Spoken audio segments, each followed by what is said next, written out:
غوث پاک رضی اللہ تعالی عنہ کی شان و شان کہ فرمایا جاتا ہے کہ آپ اتنا قیمتی لباس پہنتے تھے، اس وقت کا بادشاہ بھی ایسا لباس نہیں پہنتا تھا۔ پوچھا گیا آپ سے کہ آپ اتنا قیمتی لباس کیوں پہنتے ہیں؟ تو آپ نے فرمایا میں قیمتی لباس اس لیے پہنتا ہوں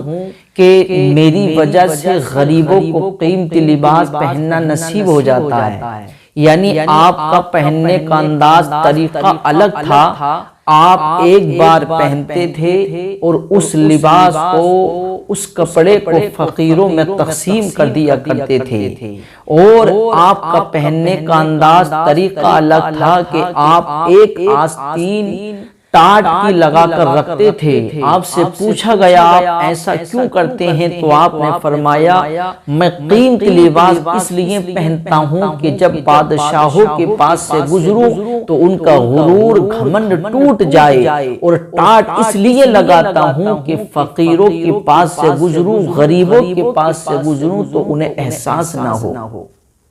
یہ شان ہے غوث پاک کی۔ غوث پاک رضی اللہ تعالی عنہ اتنا قیمتی لباس پہننے کے بعد جب راستے سے گزرتے تھے تو لوگوں کی نیت بدل جایا کرتی، کیونکہ اس وقت چور اچکوں کا دور تھا، چور دیکھا کرتے تھے تو ان کی نیت بدل جایا کرتی تھی کہ اتنا قیمتی لباس ہے غوث پاک کا، اگر یہ لباس ہم ان سے چھین لیں اور اس کو بیچیں گے تو ہمیں بھاری قیمت ملے گی، ہمیں زیادہ قیمت ملے گی۔ میرے پیارے مسلمانوں، اسی طریقے سے غوث پاک اپنا قیمتی جبہ پہن کر کے، قیمتی لباس پہن کر کے غوث پاک راستے سے گزر کر کے جا رہے ہیں۔ آپ جنگل کی طرف جا رہے تھے، آپ کا یہ شیبہ تھا، آپ کا یہ طریقہ تھا، کیونکہ جب بھی آپ کو اللہ رب العزت کی یاد آتی تھی تو آپ جنگلوں کی راہ اختیار کرتے اور جنگلوں میں جا کر کے اللہ کا ذکر کرتے،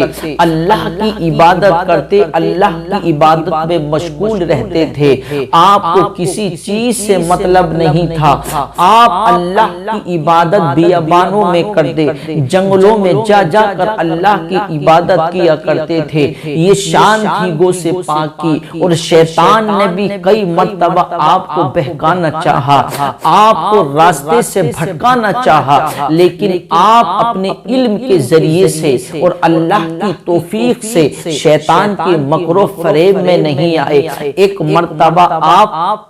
اللہ کی عبادت کر رہے ہیں، بیابانوں میں، جنگلوں میں اللہ کی عبادت کر رہے ہیں، شیطان انسانی شکل بنا کر، سفید لباس پہن کر، گھوڑے پہ سوار ہو کر کے آیا، اور آنے کے بعد میں کہتا ہے اے عبد القادر جیلانی، تمہاری عبادت کو اللہ نے قبول کر لیا ہے، تمہاری ریاضتوں کو اللہ نے قبول کر لیا ہے، چلیے اللہ اب آپ کو معراج پر بلاتا ہے، آپ سے ملاقات کرنا چاہتا ہے، اللہ آپ کو معراج پر بلا رہا ہے۔ غوث پاک سوچنے لگے یہ کیسی باتیں کر رہا ہے، اللہ نے تو معراج پر کسی کو نہیں بلایا سوائے اپنے نبی کے، یعنی نبی کریم کو اللہ نے معراج پر بلایا، اور نبی کریم کے علاوہ اللہ نے کسی بھی نبی کو معراج پر نہیں بلایا، اور میں تو کوئی نبی نہیں ہوں، میں تو ایک عام سا ولی ہوں، ولی،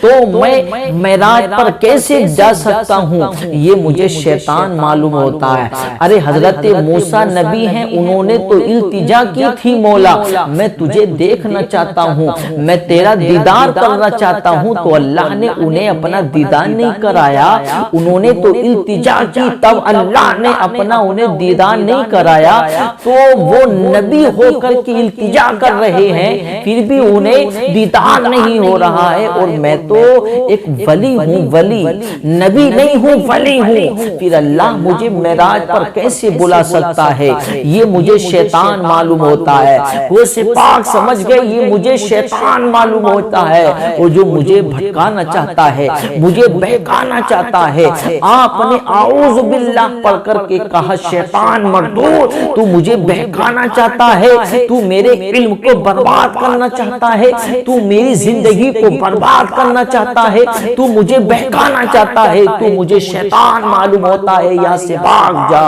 آپ نے جب اتنا کہا تو وہ دوڑتا ہوا جاتا ہے، بھاگتا ہوا جاتا ہے۔ وہ کہتا ہے عبد القادر تمہیں تمہارے علم نے بچا لیا،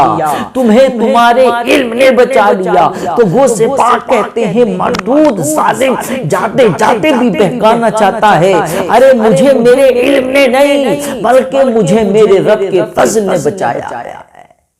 تو یہ غوث پاک کی شان، آپ جنگلوں میں اللہ کی عبادت کرتے، شیطان بھی آپ کو بہکانا چاہتا، آپ قیمتی لباس پہن کر کے جنگل کی طرف جا رہے ہیں، ایک چور نے دیکھا تو اس کی نیت بدل گئی، سوچنے لگا بڑا قیمتی جبہ ہے، بڑا قیمتی لباس ہے، اگر مل جائے تو اسے بیچ کر کے بھاری قیمت ملے گی، کافی پیسہ کماؤں گا اسے بیچ کر کے، چلو یہ اکیلے ہیں، ان کے جبے کو چھین لیا جائے، ان کے کپڑے کو چھین لیا جائے۔ اللہ اکبر، پیچھے پیچھے آتا ہے، آنے کے بعد میں غوث پاک تو اللہ کے ولی ہیں، آپ نے محسوس کر لیا کوئی میرے پیچھے آ رہا ہے۔ میرے پیارے مسلمانوں، جیسے آپ بیابان جنگل میں پہنچے تو اس چور نے بھاگ کر کے آپ کے دامن کو پکڑ لیا، آپ کے جبے کو پکڑ لیا، اس نے چرانے کے ارادے سے، چھیننے کے ارادے سے آپ کے دامن کو پکڑا ہے۔ ادھر دامن کو پکڑا، ادھر غوث پاک نے دل ہی دل میں دعا کرنی شروع کر دی اللہ سے، اے اللہ جس طریقے سے اس نے دامن کو پکڑا ہے اب اس کے ہاتھ سے میرا دامن چھوٹنے نہ پائے۔ اے رب قدیر، تیری شان تو یہ ہے تو چاہے تو کسی کی دل کی دنیا بدل سکتا ہے۔ اے رب قدیر، اس کا کام دامن پکڑنا تھا، اب اس کی دل کی دنیا بدلنا مولا تیرا کام ہے، اب اس کی دل کی دنیا بدلنا تیرا کام ہے۔ اے رب قدیر، اس نے چاہی کسی بھی نیت سے پکڑا ہو لیکن پکڑا تو ہے، اے رب قدیر اب اس کی دل کی دنیا کو بدل دے، اے رب قدیر اس کی دل کی دنیا کو بدل دے، اے رب قدیر اس کے دل میں میری محبت ڈال دے، جس طریقے سے اس نے میرے دامن کو پکڑا ہے اب اس کے ہاتھ سے میرا دامن چھوٹنے نہ پائے۔ غوث پاک نے جیسے ہی دعا کی ہے تو اللہ نے اس کے دل میں، چور کے دل میں محبت ڈال دی۔ آپ نے پیچھے کو مڑ کے دیکھا تو وہ ہے بس سے غوث پاک کے قدموں میں گرا، اور گرنے کے بعد کہتا ہے غوث پاک میں کوئی چور نہیں ہوں، میں آپ پر جھپٹنا نہیں چاہتا ہوں بلکہ میں آپ کا مرید ہونا چاہتا ہوں، میں آپ سے محبت کرتا ہوں۔ تو غوث پاک نے کہا یہ تو میرے رب کا فضل ہے، جسے میرا رب چاہتا ہے اسے اپنی طرف بلا لیتا ہے، جسے میرا رب چاہتا ہے اسے ہدایت عطا کر دیتا ہے۔ غوث پاک نے کہا ٹھیک ہے میرے مرید بن جاؤ۔ آپ نے اسے اپنا مرید بنایا، اور مرید ہی نہیں بلکہ غوث پاک کے پاس میں تو ایسی طاقت تھی، آپ نے اپنی نگاہ ولایت سے اپنی نگاہ ولایت ڈالی اور اس چور کی دل کی دنیا بھی بدل دی، اور اس چور کو غوث پاک نے وقت کا ولی بنا دیا ہے۔ نگاہ ولی میں وہ تاثیر دیکھی، بدلتی ہزاروں کی تقدیر دیکھی۔